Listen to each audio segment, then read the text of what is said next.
মদ্যপায়ী ও মাদকসেবীর আখেরাতে কি শাস্তি হবে? মদপান ইসলামী শরীয়তে নিষিদ্ধ। মহান আল্লাহ তাআলা বলেন, হে মুমিনগণ, নিশ্চয়ই মদ, জুয়া, মূর্তির বেদী এবং শুভ নির্ণয়ের তীরে সব গর্হিত বিষয় শয়তানিকা। সুতরাং এ থেকে সম্পূর্ণরূপে দূরে থাকো, যেন তোমরা সফলতা লাভ করতে পারো। সূরা মাইদাহ আয়াত ৯-০ বলা হয়েছে, মদের ওপর আল্লাহ ও তার রাসূলের অভিশাপ। এ ব্যাপারে রাসূলুল্লাহ সাল্লাল্লাহু আলাইহি ওয়াসাল্লাম এর সতর্কবার্তাও অত্যন্ত কঠিন। তিনি বলেন, আল্লাহর অভিশাপ মদের ওপর, তা পানকারীর ওপর, যে পান করায় তার ওপর, যে বিক্রি করে তার ওপর, যে তা নিষ্কাশন করে এবং যার আদেশে নিষ্কাশন করা হয় তার ওপর, আর যে ব্যক্তি তা বহন করে এবং যার কাছে পৌঁছে দেয় সবার ওপর। সুনানে আবি দাউদ বলা হয়েছে, আখেরাতে মদ্যপায়ীর শাস্তি।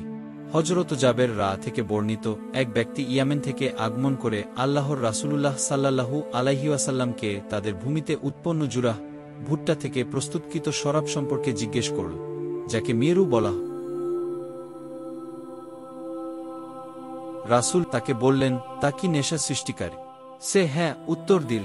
তখন রাসূলুল্লাহ সাল্লাল্লাহু আলাইহি ওয়াসাল্লাম বললেন, সকল প্রকার নেশাবস্তু হারাম।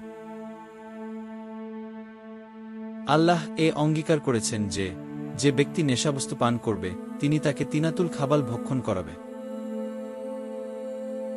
তারা বলল, হে আল্লাহর রাসূল, তিনাতুল খাবাল কি? তিনি বললেন, জাহান্নামীদের ঘাম অথবা জাহান্নামীদের থেকে নির্গত দুর্গন্ধযুক্ত নিকৃষ্ট রস।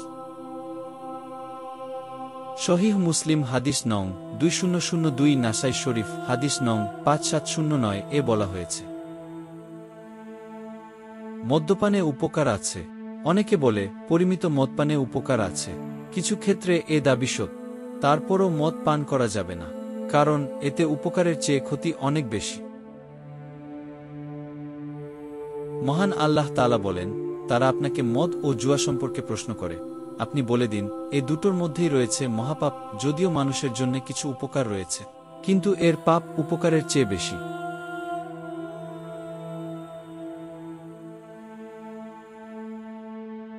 মহান আল্লাহ তাআলা আমাদের সবাইকে মদপান থেকে দূরে থাকার তৌফিক দান করুন, আমিন।